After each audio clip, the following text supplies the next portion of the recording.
Welcome back અને સમાચારમાં આગળ વાત કરીએ વડોદરામાં વાવાઝોડાથી તબાહીના દ્રશ્યો જોવા મળ્યા। વડોદરામાં 100 થી વધુ વૃક્ષ ધરાશાયી થઈ ગયા। ગોરવા રોડ પર ઠેર ઠેર વૃક્ષ ધરાશાયી થયા છે। વૃક્ષ ધરાશાયી થતા વાહનો દબાઈ ગયા છે, વાહનોને પણ નુકસાન થયું છે। વાવાઝોડા અને વરસાદથી 3 લોકો મોતને ભેટ્યા છે। ભાઈલાલ હોસ્પિટલ પાસે મહાકાય વૃક્ષ ધરાશાયી થયું છે, તો પાલિકાની ટીમ ન આવતા જાતે કામગીરી સ્થાનિકોએ હાથ ધરી હતી। વીજ લાઈન તૂટી પડી, પરંતુ હજુ સુધી કોઈ જ તેને બંધ કરવા નથી આવ્યું। ગત રોજ જે રીતે 6 વાગ્યા પછી વાવાઝોડું આવ્યું અને ભારે પવન સાથે વરસાદ આવ્યો, તેને લઈને વડોદરામાં ભારે ખાના ખરાબી થઈ છે। ફરી એકવાર વડોદરામાં તબાહીના દ્રશ્યો જોવા મળી રહ્યા છે। ઠેર ઠેર ગંદકીના ઢગ હોય કે પછી આ વૃક્ષો ધરાશાયી થવાની ઘટના હોય તે સામે આવી છે। ફરી એકવાર મોટું નુકસાન વડોદરા શહેરને થયું છે। ફક્ત 4 જ કલાકમાં મિની વાવાઝોડા અને વરસાદે વડોદરાને તહેસ નહેસ કરી નાખ્યું છે। ઠેર ઠેર વૃક્ષો ધરાશાયી થયા છે, વીજપોલ ધરાશાયી થયા છે, લોકોના વાહનો દબાઈ ગયા છે, લોકોના વાહનોને પણ ભારે નુકસાન થયું છે। તમે અહીંયા હોસ્પિટલમાં આવ્યા? મારા હોસ્પિટલ મારા ભાઈ નોકરી કરે છે, હું રોજ સાંજે 6:30 લેવા આવું છું। નહીં ટાઈમ આ વાવાઝોડાનું બહાર બેઠો હતો, ગાડી લેવા ગયો અને ઝાડ આ પડ્યું, એમાં મારી ગાડી અંદર દબાઈ ગઈ છે। હજુ નીકળી નથી? નીકળી નથી, હમણાં કામકાજ ચાલુ છે।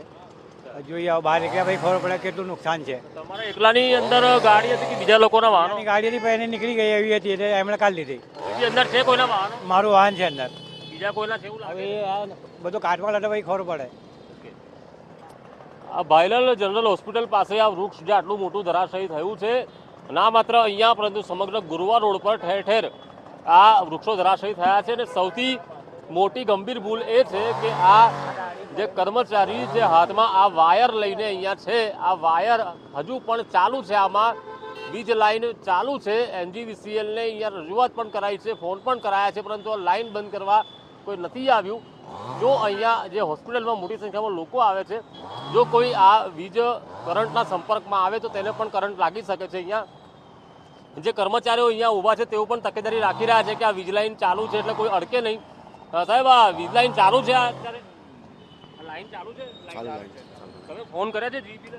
જાણ તો રાત્રે કરી હતી, હવે રાત્રે જાણ કરેલી, હવે ખબર નહીં।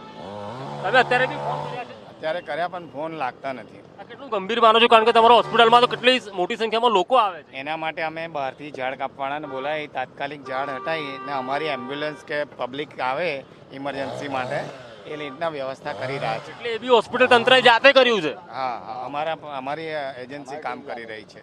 હવે સમજો કે એમ્બ્યુલન્સ કે કોઈ આવે અને આ જે વીજ કરંટના સંપર્કમાં આવે તો આખો વાહનમાં કરંટ આવે, અંદર બેસેલા લોકોને બી કરંટ લાગે। હા, ભીનું છે ને બધું, એટલે સેફટી માટે આ કરી રહ્યા છે। તમે સેફટી માટે બધા? એટલે કોઈ એમ્બ્યુલન્સ ડાયરેક્ટ ઘૂસી ન જાય અંદર, એટલા માટે એટલે બેરિયર મૂકેલું છે। અહીંયા બેરિયર મૂકવામાં આવ્યું છે કે કોઈ વાહન અહીંયા ન આવે, કારણ કે અહીંયા વીજ લાઈન ચાલુ છે। જો અહીંયા કોઈ વાહન આવે અને તે વીજ લાઈનના સંપર્કમાં આવે તો તે વાહનમાં કરંટ આવે, જાનહાનિ થાય। પરંતુ આ પ્રકારના તબાહીના દ્રશ્યો છે વડોદરા શહેરમાં। ફરી એકવાર ઓગસ્ટ મહિનામાં જે 3 પૂર બાદની જે પરિસ્થિતિ વડોદરા શહેરની હતી તેવી જ પરિસ્થિતિ કદાચ જે 4 જ કલાકમાં ગતરોજ વરસાદે કરી નાખી છે। કેમેરા પર્સન નિકેશ વડન સાથે કુણાલ શર્મા, સંદેશ ન્યૂઝ, વડોદરા।